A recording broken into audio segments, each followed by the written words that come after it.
Beispiel bei mir Fußballspieler, habe ich einfach so verschiedene Fußballmannschaften in Tokio oder in der Nähe von Tokio habe ich angerufen.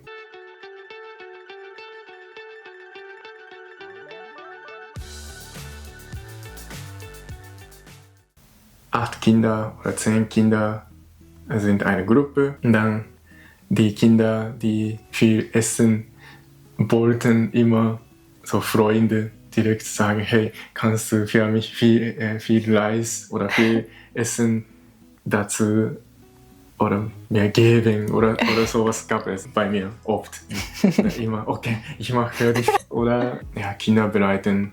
So nur auf, nicht kochen, aber auf dem Teller teilen. Ja, verteilen. Verteilen, ja. Genau. Und dann aufräumen auch. Oder Kinder bringen diese Dose, so Essen oder Topf. Es gibt große Topf. Also bringen Kinder selber in ein Zimmer, so, wo erwachsene Leute arbeiten, bringen dort. Ja, finde ich aber süß und ein gutes System. Ja, genau. Kinder lernen in der Schule viel. Beispiel nach dem Unterricht putzen Kinder in der Klasse oder die Klasse. Ja, den Raum. Genau. Ja. Also alle Tisch bringen alle hinten, dann putzen alle immer oder jeden Tag. Wir haben keine Putzfrau oder Putzmann, einfach Kinder putzen selber am Ende der Schule. Ja, das finde ich auch sehr gut, weil in Deutschland wird das nicht gemacht. Ja. Also die Kinder lernen nicht verantwortungsbewusst zu sein in der Schule. Ja, das ist ein bisschen schade. So. Ja. Genau. Ich finde, das könnten sie auch hier in Deutschland machen. Ja, das finde ich wirklich gut zu lernen. Ja. Ja. Also Schulzeit in Japan, Grundschule meistens um 8 Uhr oder 8:30 Uhr. Also erste, zweite Klasse meistens bis 14 Uhr oder so. Nicht viel Unterricht. Meistens 14 Uhr nach heimgegangen. Dann dritte, vierte, so meistens 15 Uhr. Oder 5. Klasse, 6. Klasse auch meistens bis 15 Uhr. Dann Mittelschule immer 8:30 Uhr bis 15:30 Uhr oder 15 Uhr. Plus Club. Genau, plus Club. Deswegen immer zu Hause 17 Uhr oder 17:30 Uhr. Und Oberschule auch immer 8:30 Uhr bis 15:30 Uhr oder 16 Uhr. Dann danach der Club. Ich bin jeden Tag Stunde oder 90 Minuten Zug gefahren, deswegen das war sehr lang.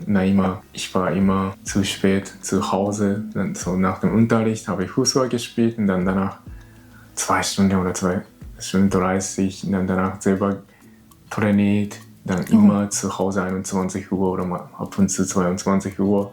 Dann sofort geschlafen, dann wieder morgen früh 6 Uhr oder 7 Uhr wieder in die Schule. So. Ja. In Deutschland ist die Schulzeit ein bisschen kürzer. Ja, da geht die Grundschule, ich glaube auch 8 Uhr bis erstmal nur ungefähr 12 Uhr, ganz am Anfang. 1. Klasse, vielleicht auch 2. Klasse und dann bis 13 Uhr. Und in der Mittelstufe immer bis 13 Uhr. Und dann, wenn man aufs Gymnasium geht, es kommt darauf an, was man für Schulunterricht hat. Je nachdem bis 18 Uhr abends hat man zwischendrin mittags 1 bis 2 Stunden Pause und dann bis 18 Uhr und muss dann auch noch nach Hause fahren. Aber ohne Clubaktivitäten. Ja. Ja, das ist wirklich gut, ja, wenn man so direkt heimgehen kann. Okay, ich wollte unbedingt Fußball spielen, deswegen war okay. Ja. Und wenn man nichts machen will, dann kann man direkt heimgehen, finde ich auch okay. Genau. Oder etwas zu Hause, so als Hobby, ich weiß es nicht, Programming oder Zocken oder so, was man machen möchte. Das finde ich auch eine gute Idee. Ja. Und gibt es in Japan auch sowas wie in Deutschland, das heißt Bundesjugendspiele? Also so wie ein Sportfest einmal im Jahr, wo man wie eine Competition hat oder es wird geschaut, wie gut man in Sport ist. Und dann gibt es so Rennen und Springen und Ball werfen. Ja, gibt's in Japan auch immer. Ja, ist das innerhalb in der Schule? Ja, in Deutschland, ja. Ja, also nur in der Schule, nicht so bundesweit, oder? Ja, nur innerhalb der Schule, Okay. genau. Jede Schule hat das, Also, aber nur in der Schule und auch dann nur für sich persönlich. Also an einem Tag ist das komplett. Jeder muss das machen. Und es wird aber nach dem Alter geschaut, okay. in welcher Klasse man ist. Und dann sollte man so viel Meter werfen können. Ja, gibt's auch, aber wir haben keinen Wettbewerb, sondern einfach nur Schüler lernen oder werfen oder springen gibt's, aber nicht vergleichen zu anderen, sondern einfach nur alles. So wie Gesundheitscheck oder Entwicklungscheck, wie weit man ist. Entwickeln, check, Ja. genau. Das war's. Er lernt sehr schnell, dann fertig. Keine, du bist erster Stelle, zweiter Stelle, sondern ja. Ja, in Deutschland fühlt es sich ein bisschen mehr an wie ein Wettbewerb, weil die Besten bekommen eine so Siegerurkunde, Okay. so Formular. Und ich war so schlecht, ich habe immer nur Teilnehmerurkunde bekommen. Ja. Ja, wir haben so Sportsfestival in der Schule und Kunst oder Musik oder Art Festival gab es, aber das war nicht persönlich, sondern eine Klasse gegen andere Klasse, immer so lernen oder werfen. Aber das ist nicht persönlich, sondern eine Klasse gegen eine andere Klasse. Ja. Genau. Und wie sieht es aus mit Schulfest? Zum Beispiel in Deutschland gibt es ab und zu, zum Beispiel einmal im Jahr, ein Fest, was von der Schule organisiert wird. Und dann kann jeder kommen. Aber zum Beispiel wird den Eltern gesagt, bitte diese Klasse, dann sagen die Lehrer, bitte bringt einen Kuchen mit. Und dann gibt es bei dem Schulfest Kuchenverkauf oder die andere Klasse macht Waffeln oder Kaffee, so Sachen. Und dann können sie ein bisschen Geld sammeln für so wie Spende. Also sowas bei mir war nur Oberschule, gab es so Schulfestival. Dann anderen Leute dürfen reinkommen, dann verschiedene Essen oder verschiedene Aktivitäten. Und dann wäre ich dritte Klasse von Oberschule. Damals haben wir, oder zweite Klasse, ich bin nicht sicher, wir haben Yakitori verkauft, Yakitori, so Hähnchen. Oder Hähnchen Spieß. am Spieß. Ja, genau, Spieße verkauft. Aber irgendwie, meine Klassenkamerad hat nicht richtig gebraten. Ja, gebraten. Deswegen, das war sehr schlecht. Und dann ein paar Leute haben sich wirklich beschwert. Ja, Oh je. Das war sehr schlimm. Ansonsten Gibt es nach dem Gymnasium, gibt es am Ende zum Abschluss so auch ein Fest. So bei uns heißt das Abiball. Wir haben keine Abiball so feiern, aber nach dem Abschluss gehen oder Schüler zusammen essen. Also nicht wie richtige Feiern, weil da in Japan oder Kinder oder Schüler dürfen noch keinen Alkohol trinken. Also, stimmt, ja. Also Aber erst ab 21, gell? Nee, 20. 20? Okay. Ich denke 20, ja. Okay, manche trinken, ne? Trotzdem, aber also gesetzlich dürfen Schüler so 18 keinen Alkohol trinken. Deswegen meistens nach dem Abschluss Schüler zusammen essen, das keine trinken. Ja, in Deutschland wird meistens ein Abiball organisiert. Also die ganze Schule geht, die ganze Klassenstufe geht hin, also alle 13. Klasse, die Schule beenden. Genau, wird ein Ort ausgesucht und die Schüler kommen dann in Anzug und Kleid und man hat auch einen Tanzpartner manchmal. Also viele Mädchen gehen auch gerne oder auch Jungs auch gehen in eine Tanzschule und lernen ein paar klassische Tanzschritte. Ja. Aber der Abiball wird oft von den Schülern finanziert, also durch diese Schulfeste zum Beispiel oder andere Einnahmen, Spenden, müssen sie den Abiball selbst bezahlen. Also den Ort selbst bezahlen. Genau, also es ist schon viel Arbeit. Ja, bestimmt. Ja, wirklich viel Arbeit. Also wir haben noch Schulreise. Immer in der Grundschule, Mittelschule, Oberschule hatte ich Schulreise. In Deutschland gibt es das auch, ja? Ja, genau. Bei mir in der Grundschule war ich Kyoto. Ja, genau, Kyoto Schulreise. Dann davor hatten wir Probe, wie wir sind nach Nagoya gefahren. Dann, so, ob wir schaffen konnten oder sowas. So ohne Eltern übernachten. Ohne Eltern oder ohne. Das war nur ein Tag. Wir müssen wieder heimfahren. Also einfach ohne Lehrer, Gruppe. Ohne Lehrer? Ohne Lehrer, eine Gruppe müssen selber planen. Wow, das ist krass. So in eine große Stadt fahren. Okay, zu fahren bestimmt alle zusammen, aber dann dort müssen wir selber organisieren oder planen, wohin gehen wir oder was wir dort machen oder etwas alles schreiben. Und dann immer Punkte haben immer Lehrer gewartet und dann etwas, keine Ahnung, schreiben. Also ihr musstet den Plan abgeben? Ja, genau. Dann so Übernachtung, Übernachtung war, damals, als wir nach Nagoya gefahren sind wir so an dem Tag sind wir wieder nach Heim gefahren, aber als wir nach Kyoto gefahren sind, natürlich, das war mit Übernachtung, aber das war nur Kurzzeit, so eine Gruppe zusammen irgendwo gefahren oder gesehen, genau, dann das war nur Kurzzeit. Wir sind nicht weit weg allein gefahren, sondern ein paar Stunden haben wir freie Zeit, deswegen haben wir geplant. Ja, das war Grundschule und Mittelschule war in Tokio. Dann damals genau gleiche Zeit, so BM 2002. Deswegen waren viele Ausländer und das war für uns sehr neu. Ja, weil wir sowieso nicht so oft in meiner Heimat viele Ausländer gesehen, dann verschiedene Leute aus verschiedenen Ländern waren in Tokio. Das war wirklich faszinierend und sehr interessant. Dann diese Schulreise war das war sehr lustig, weil unsere Schule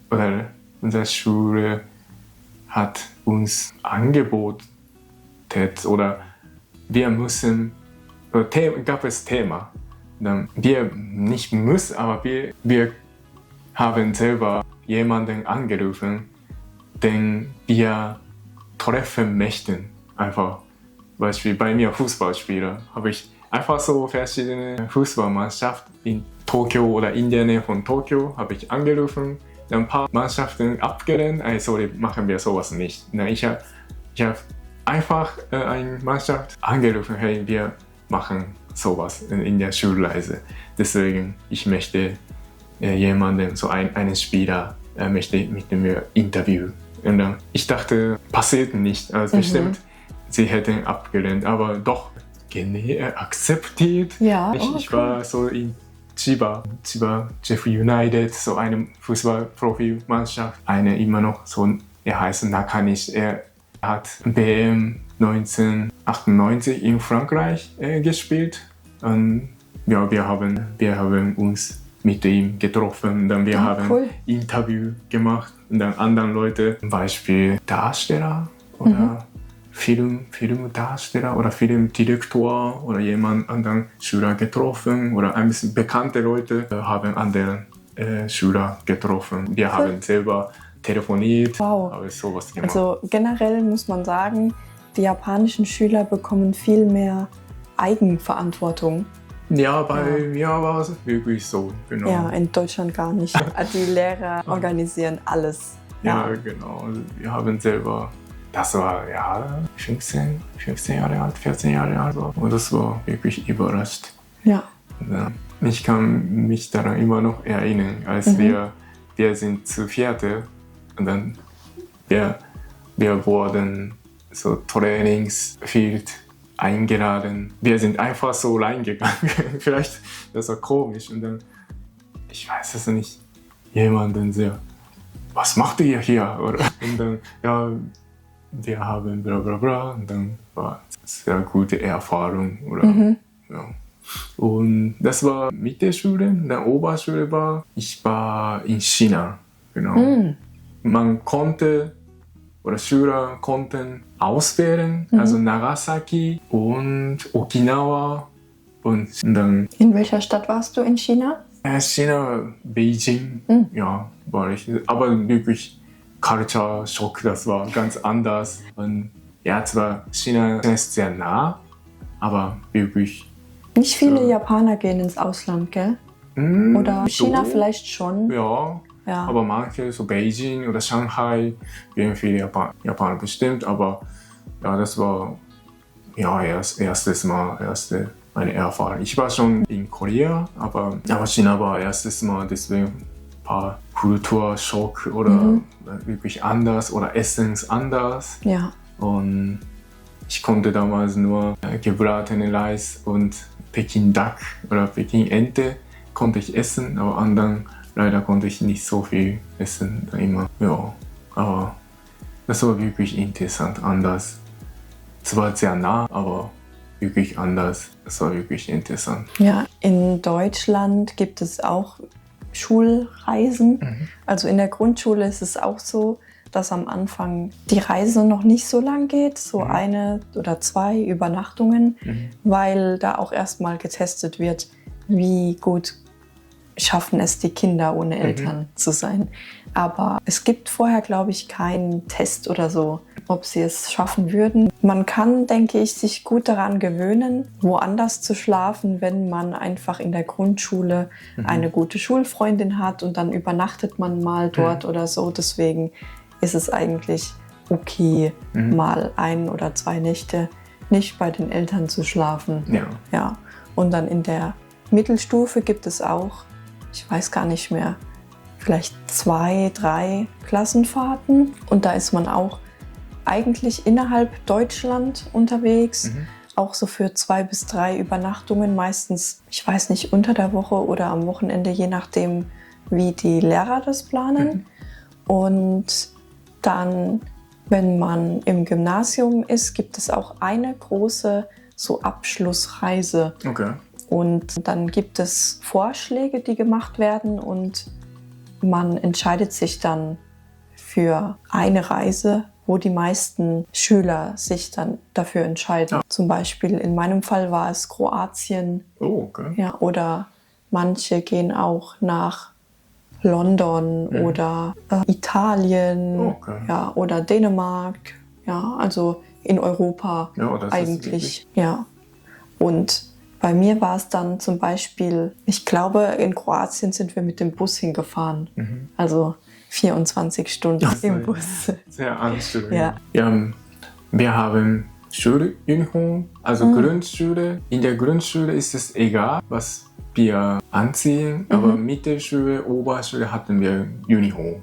Also ich finde, das ist gut. Dann in Japan, jetzt weiß ich nicht, aber damals Trend war also Mädels immer so kurzer Rock und Männer immer Hose ein bisschen runter, wie Hip-Hopper. Ja. Das war jetzt bestimmt nicht, aber so, das war unsere Zeit. Ja, in Deutschland gibt es keine Schuluniform, außer vielleicht an ein paar privaten Schulen. Ja, aber generell braucht man überhaupt keine Kleiderordnung. Also es gibt zum Beispiel ein paar Regeln, die man beachten sollte. Zum Beispiel an ein paar Schulen gibt es Regeln, dass man keine Tops tragen soll, die nur ganz dünne Träger hier haben, dass man generell nicht zu viel Haut zeigt, einfach weil es anständig ist. Ja, stimmt. Ja, bei uns Haare, besonders vor dem Schulreise, so Haare-Check war sehr streng oder Schminken-Check. Also viele Schule, jetzt bestimmt ein bisschen locker, aber damals durften Mädels nicht schminken und Männer, so Jungs, durften nicht lange Haare, immer Kriterien, immer so über dem Ohr. Über Ohr und darf man nicht hier Hemd nicht. Ja, berühren. Genau. Und dann müssen wir immer kurz schneiden. Das war dann heimlich viel. Ich habe oft gesehen, so nach dem Unterricht habe ich Mädels oft gesehen, so die geschminkt haben, so nach dem Schule schminken und dann immer, keine Ahnung, Shopping Center oder Game Center, vielleicht sind sie gegangen. Fand ich sehr witzig. Ja, in Deutschland gibt es da nicht so eine strenge Regel. Ja. Ich denke, wenn man vielleicht viel zu stark geschminkt ist, dann kommt der Lehrer privat nach dem Unterricht so schnell zur Schülerin hin und nimmt sie so zur Seite und sagt, hey du, also ich finde, du hast vielleicht ein bisschen zu viel Make-up oder so Tipp oder Ratschlag. Ja, okay. Aber jetzt kein Tabu. Ja. Und auch in Japan in der Schule, man darf sich nicht die Haare färben, gell? Nee, darf man nicht. Wegen Farbe, so ein bisschen farbig oder ein bisschen So hellbraun oder so. Dann müssen Kinder oder Eltern so Ausweis zeigen, so wie so farbig oder ein bisschen braun, ein bisschen blond, dass man so zum Beispiel meine Eltern aus Deutschland oder aus Spanien oder aus Dänemark, deswegen Kinder haben ein bisschen braune oder ich weiß es, irgendwas.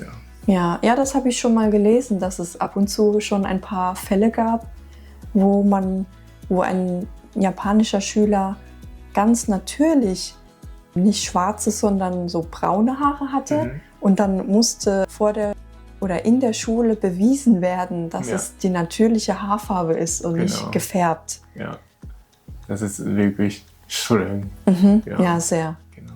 Dann gibt es noch in der Schule den Fall, dass die Kinder haben immer ihren eigenen Klassenraum und der Lehrer kommt immer zu den Kindern hin. Wie ist es in Japan? In Japan, in der Grundschule, haben Lehrer immer gleiche Klasse.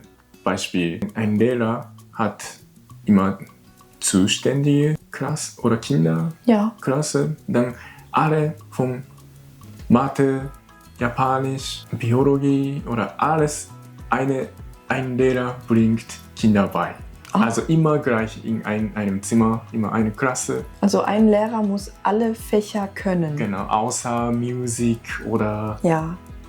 Ansonsten immer Sport, Japanisch, Mathe und Biologie und Geschichte. Ich glaube, 5 müssen Lehrer alle beibringen. Aber in der Mittelschule, also in der Grundschule immer in einem Raum, immer gleiche. Außer Musik und Biologie. Und in der Mittelschule mussten meistens im Raum ist immer gleich, aber Lehrer ist anders. Immer so spezial oder immer Geschichte, Japanisch, Mathe, Biologie, alle immer Lehrer wechseln, immer kommt. Ja, genau. Das ist in Deutschland so. Also wirklich 1. Klasse bis 10. Klasse wechselt der Lehrer immer. Ja. Also und Raum, kommt in den Raum. Ja, genau.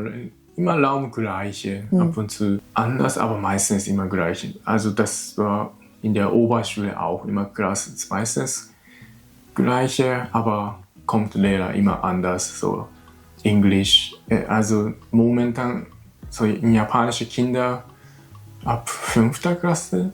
Als ich Schüler war, als ich 1. Klasse und Mittelschule habe ich erstes Mal Englisch gelernt in der Schule. Also als ich 13 war. Aber heutzutage lernen Kinder schon ab 5. Klasse, so von Grundschule, also 11 Jahre alt, lernen schon Englisch.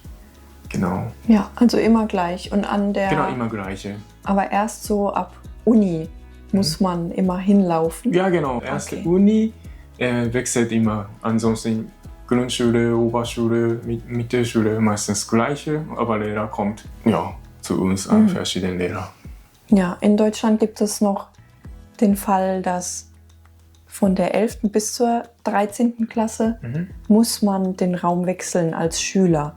Und man trifft sich dann immer mit dem Lehrer in dem jeweiligen Raum. Okay. Ja, weil ab der 11. Klasse wählen die Schüler, was für Hauptfächer sie selbst persönlich haben wollen.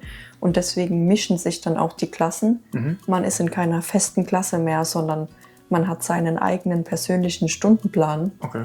Ja, deswegen muss man dann selbst immer zu dem Lehrer hinlaufen in den Raum. Ja, Ja, dann heute haben wir alles geredet.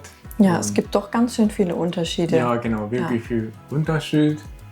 Und ja, nächstes Mal erzählen wir, wie unsere Schulzeit war. Genau. Ja, persönliche Geschichten. Genau. Also wir sehen uns nächstes Mal. Ciao, ciao. Ciao.